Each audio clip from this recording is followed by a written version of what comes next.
It seems that we have a visitor, Holmes.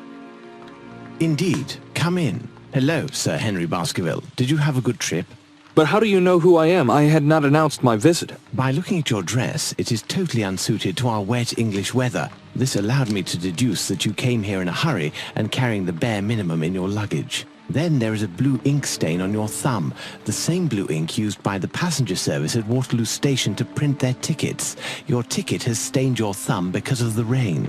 Also, my attention was attracted to your cufflinks with the initials HB, but still I had not yet made the connection with the famous Baskerville family. It is by remembering a Times article that I deduced your identity.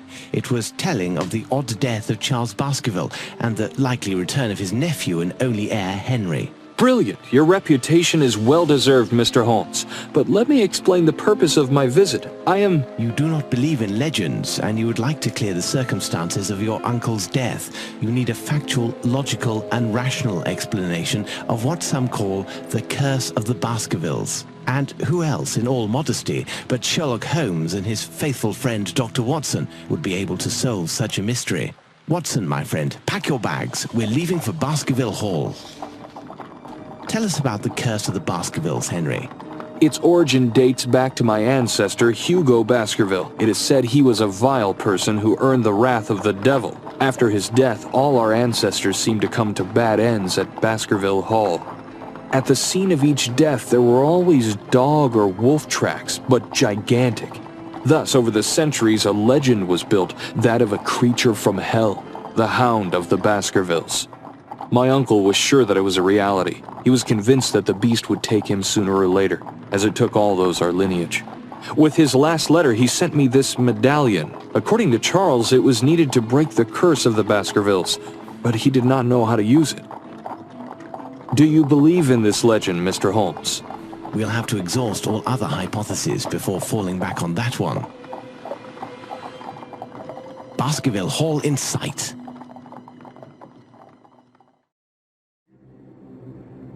Holmes, Doctor, welcome to Baskerville Hall. The servants are not here to welcome us, I fear. They were severely affected by the death of my uncle and have since retired. The family portraits gallery, I assume. But why such expressions on their faces?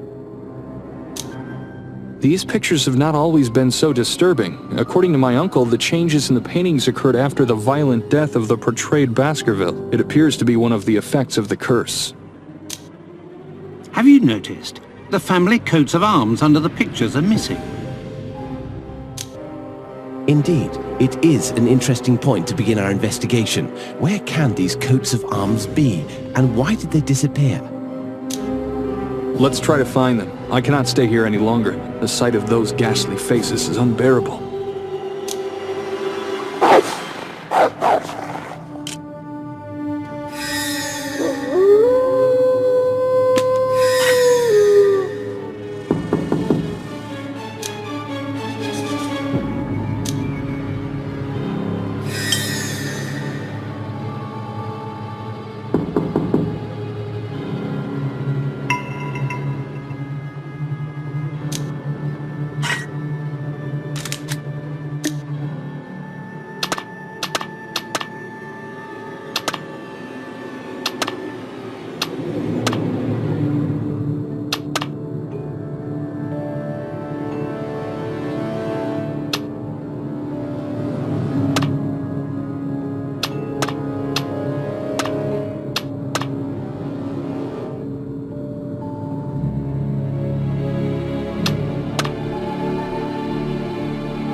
Sir Roger Baskerville is certainly one of the most famous hunters in all of Great Britain. Indeed, Dr. Watson, my grandfather spent a large part of his life traveling the colonies of the Empire to stalk the largest predators in the world. Let us try to learn more about the tragic death of Sir Roger Baskerville. Such a distinguished hunter could not possibly have been killed by a simple dog.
A unicorn, a dragon, a werewolf? I can't believe my eyes. Don't let appearances fool you, Henry. Dr. Watson is right. It is unlikely that these fantastic animals ever existed. It is, rather, a matter of a remarkable job of taxidermy.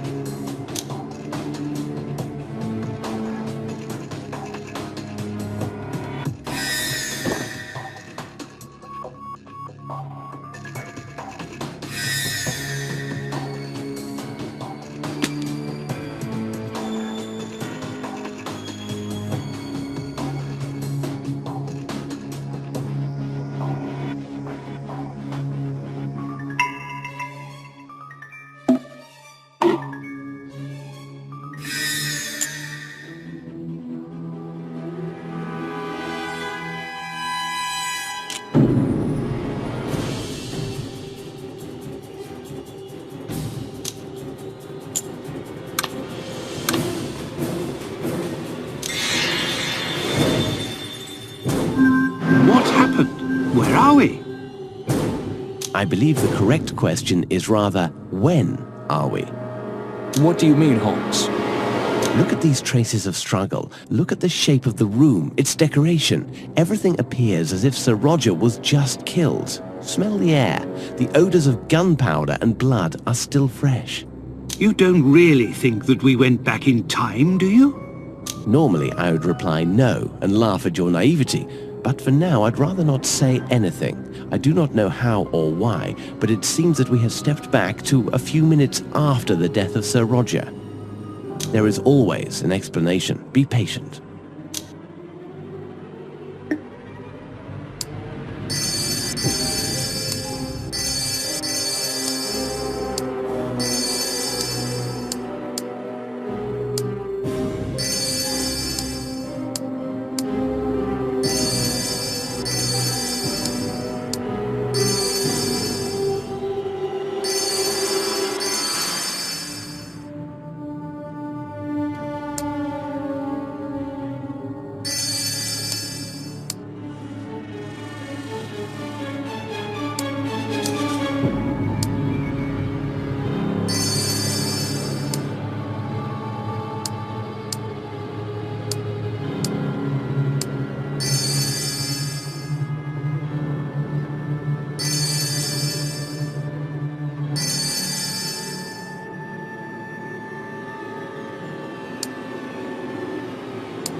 Look at this copy of the Times.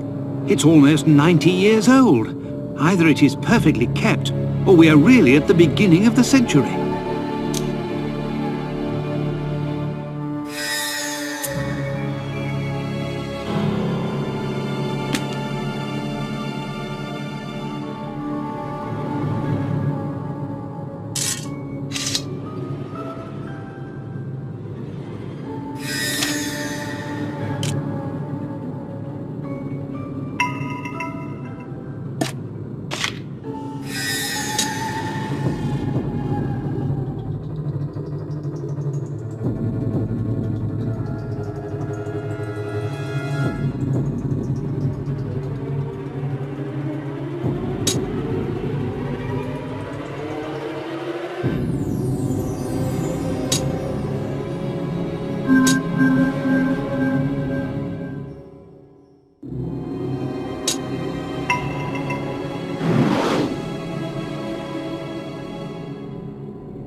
pieces of the coat of arms of Sir Roger Baskerville. Let's go to his portrait.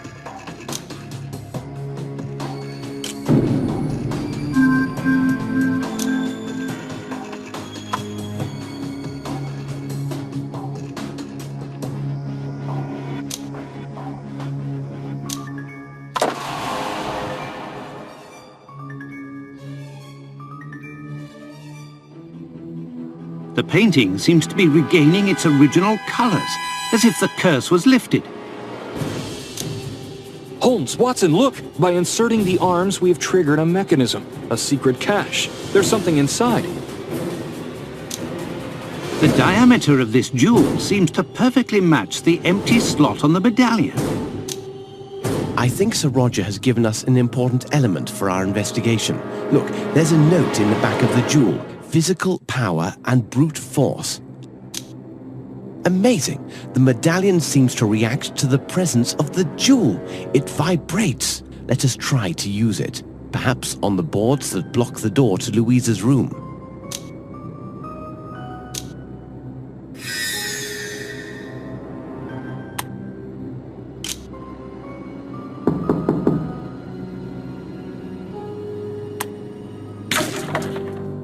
Indeed, it seems that the powers of this locket give us interesting perspectives. Powers? Dear friend, let's not sink into superstition.